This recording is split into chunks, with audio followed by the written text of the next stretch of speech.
1896 now. Can't get the exact angle because of the way the seafront's been built up, the sea wall. But you see the doctors over there, that's the building behind the bus. And that row of houses, they're clearly in it. Here you go. Whatever date it was I said just now, 18 something.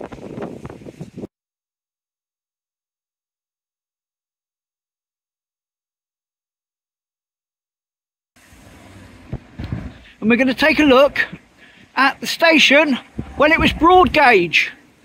Now, because I'm doing this all in one shot, I can't line it up exactly, but what I want you to do is just to focus at least on that building up there. Oh, supposed to have zoomed in then. Right, that building up there, it's the dentist, yeah?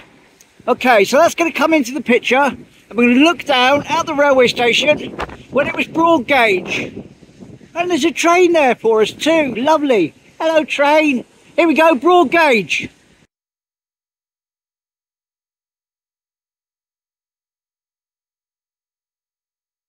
Here's a shot, 1960, from over there in Shaldon, looking back at this area here, showing the boatyard. Here you go.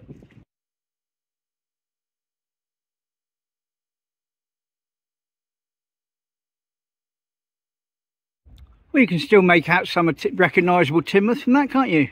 St Michael's Church in that photo and everything. Yeah, all good. Looks like the skate park is reverting back to its previous incarnation of a swimming pool. Or at least a boating lake anyway. Don't normally see that so full of water despite it being clear with the sea. Or so near to the sea, I should say. Unusual. Okay, so that house is going to be visible in it. Just zoom out. And it's all along here with the old sea wall and the huts on the beach. Here you go, East Beach, Teignmouth.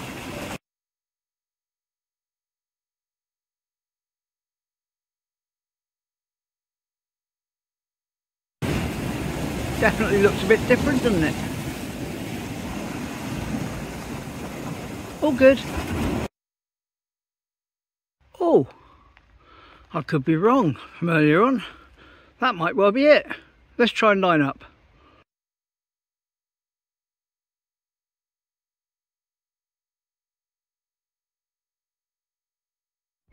Yes, there we go. There is the same stone post I was on about in the bottom left. And there's that tree.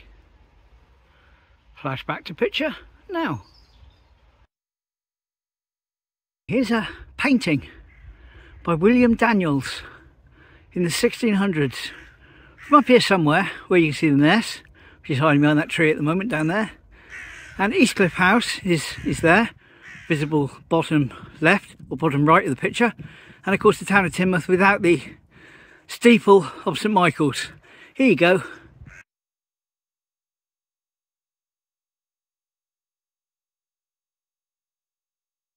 So, hopefully you remember me doing Pamela's cottage, that's the pink one ahead of us, a little while ago. And I came across another photo of this same bit of beach before Pamela's cottage was even built in 1910.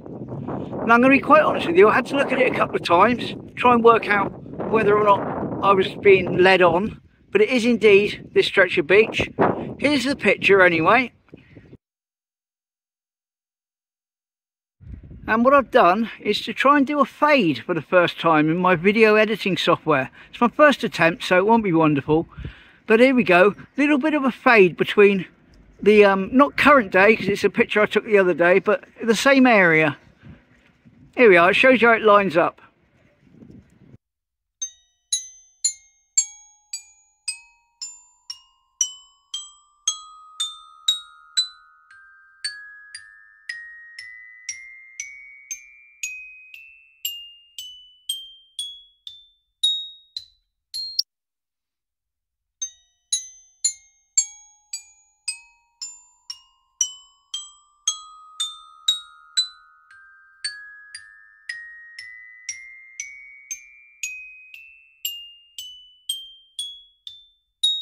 So there we go, 1910 Backbeach.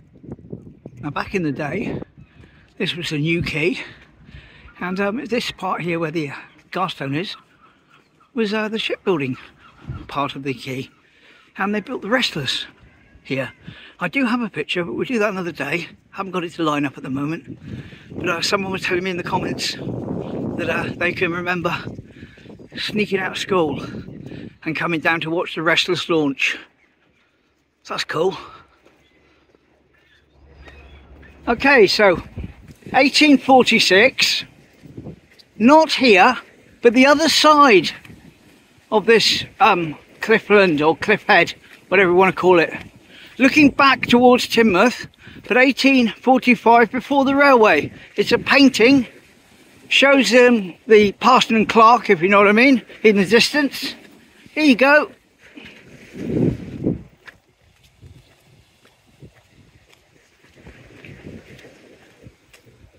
So there we go, that's a oil painting looking back this way.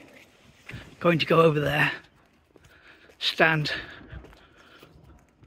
on the corner there of that dock, just there, look back at where I am now and get you a shot of this before they added all this in, and it was the original steps down the side, I think, before they modernised this part anyway.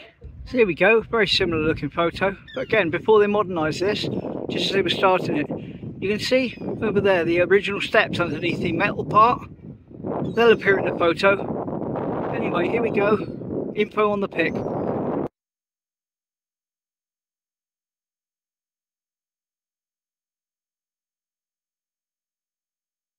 So that was the fish quay for Modernisation.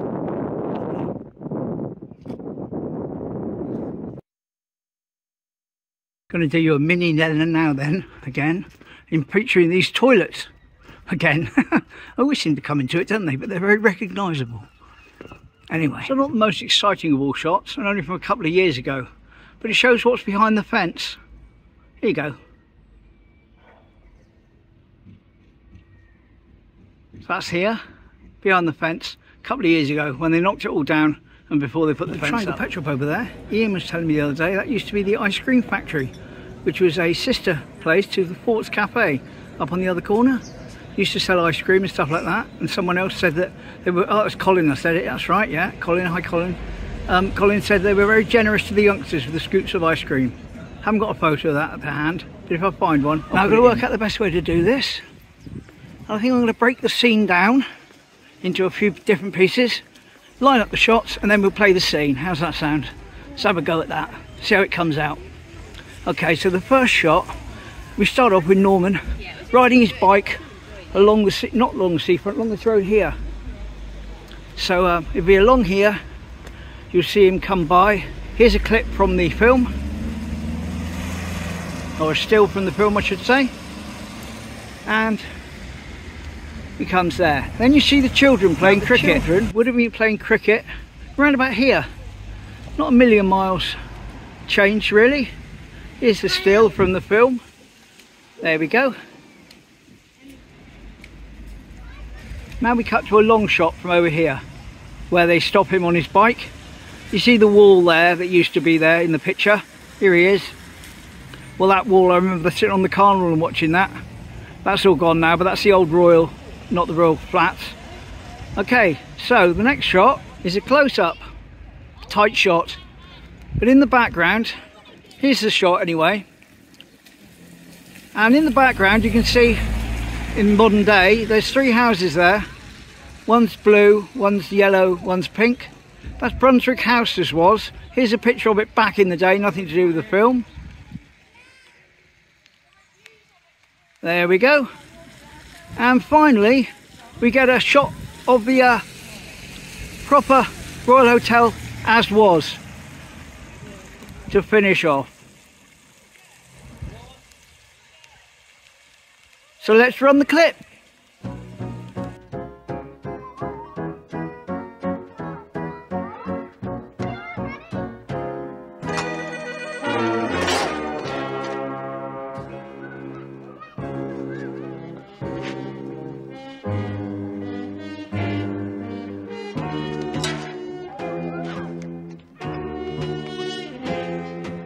Who threw this? I did. What have you got near, mister? I like the pub.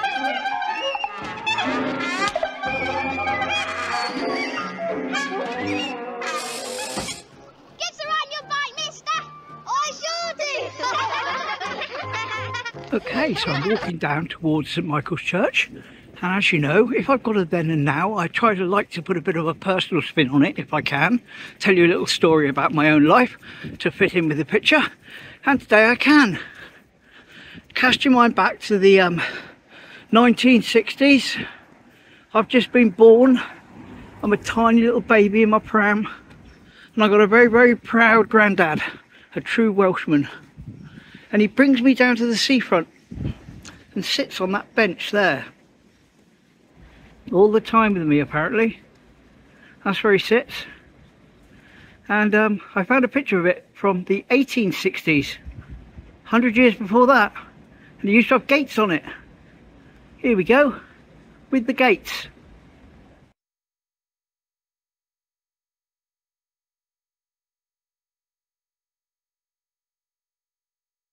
So there we go, that's the bench with the gates on it in the 1860s. Wouldn't it be nice just to be able to zoom out like this and see the entire picture? Well, of course we can. This is Bill's phone Teignmouth, we can do anything. Here we go, whole picture.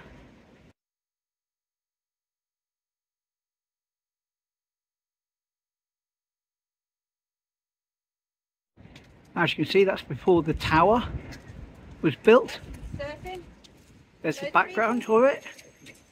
1860s. Amazing.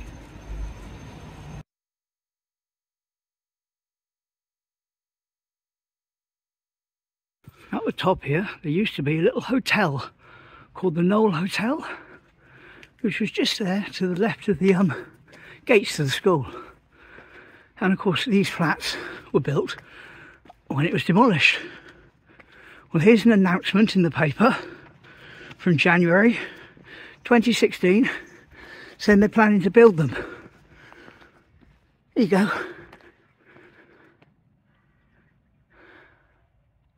So I think they look a bit bigger than I thought they were going to be. They're not. Well, maybe they are, I don't know. Anyway, strange to see them there. First time I've ever been up here since they've been built. Amazing. There we are, Montpellier Apartments. That's what they're called.